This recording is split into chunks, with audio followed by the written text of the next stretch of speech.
Hey guys, and welcome to the video. If you guys are anything like me, then you probably haven't paid all that much attention to the Pro League scene and Siege as much up until this past major. But since I was going to the major this year, I started watching Pro League and it made me realize something. Some teams just love shields. But the question is, why? Well, I've been using Blitz for a good while at a pretty high level, and I think I know why teams like DZ and SSG are trying to use shields. But before we get into the reason that shields are being brought, we need to make sure we understand a bit more about player roles and how they fit into Siege. Everyone pretty much knows that there are supports and entry fraggers. Support players bring ops that open up objectives like Ace and Therm and make the round possible, where the entry fraggers like Yana and Ashe hold W and swing angles to get picks. Well, when a daddy entry fragger and a mommy support love each other very much, they create this thing called a flex player. A flex player has the job of helping the support player do their job, like a Thatcher getting the utility off the wall, or a Nomad with watching runouts and blocking runouts for the enemy team.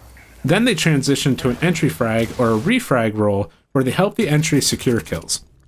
So why does this all matter to teams like DZ and SSG that are bringing shields on their attacks? Well, with that happy family of the daddy entry, the mommy support, and little Timmy flex, there's this weird cousin that nobody knows, called the tank.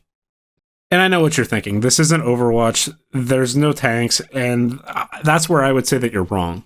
And yeah, I did subject myself to playing Overwatch in order to make this video, so if anything deserves a like on the video, then it's definitely that.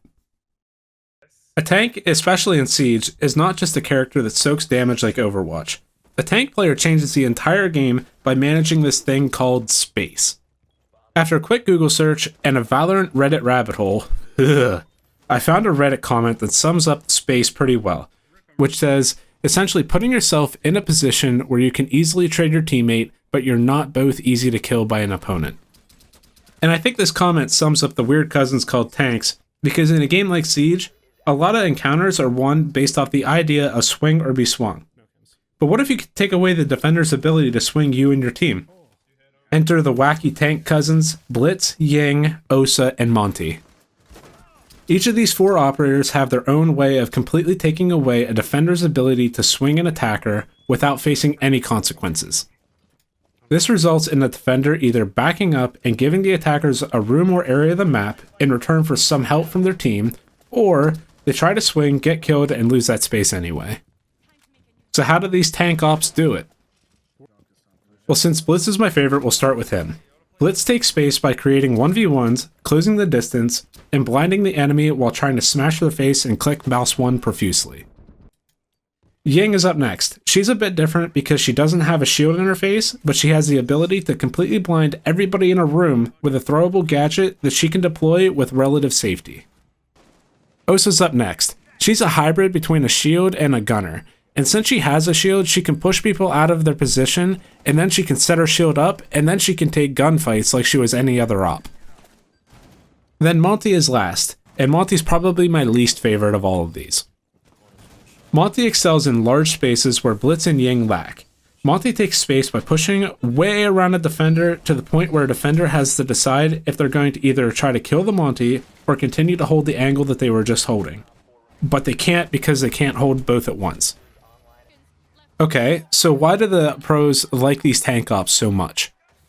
Well, pros hate the idea of defending against ops that can take space for free and push defenders out of position.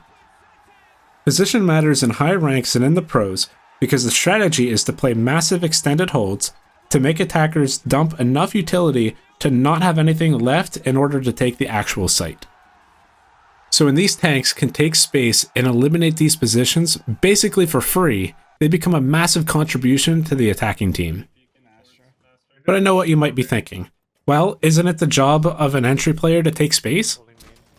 Well, yeah, an opening pick does create space, but the difference between an entry and a tank lies in the defender's ability to be able to deny the attacker any space. For instance, you could pick Yana, drone an entire area, set up everything you need to do to take a room or create a 1v1, but the defender still has the ability to win that aim duel, and if he does, that space is denied. And this is what makes that tank role, is whenever you can bring an op that can completely deny a defender's ability to hold that space while just relying on his aim and mechanics. So now that we have an idea of what the role is meant to do, I want to show one of the best examples I have from a recent game of mine. The first thing I do is create space for my team by clearing all the rooms from gym over to construction.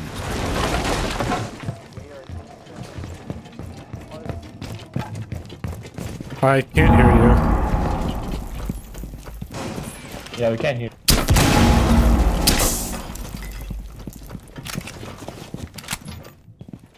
Once my team has made it into position to set up for the site take, I rotate into a flank watch position, covering my team's back while they get the wall and get any potential picks.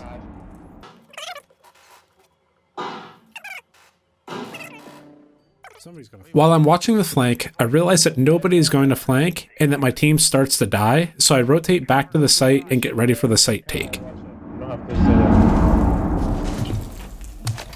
Drone activated. The diffuser is no longer in your possession. The diffuser is now secured.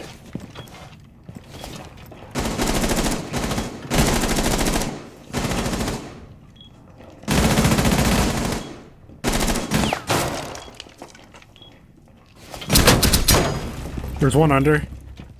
Once we get another pick in sight, I realize that there's somebody below in stock. So this is my chance to rotate and then create another 1v1 and get another free pick on the guy below in stock.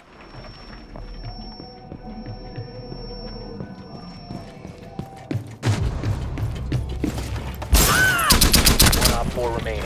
Alright, do we know where last is? Now that I've gone and cleared out the guy playing vertical from below, and my teammate got yet another pick in sight, it's time for me to try to get room for a plant and close the distance between myself and the last defender. 10 Shit. seconds. I realize that there isn't enough time to go for the last frag, so I have to stick the plant and play the defensive 1v1 since I know that the Valk has to come to me, not the other way around. I don't have to push her. You have been exposed. Op 4 eliminated. Friendly mission successful. So yeah, I hope you guys learned a little bit more about what a tank in your stack could help you with in your future matches. I understand that all these ops might not be good in all situations, but the idea of taking and holding space is a super valuable tool to be able to play throughout the round. I just wanted to say thank you guys for sticking around to the end of the video. I have a few guides on shields on the front page of my channel, and I will be covering all the shield changes throughout the next season. I hope you guys enjoyed. Drop a like if you did. Please consider subscribing if you haven't already. And as always, I hope you guys have an awesome day.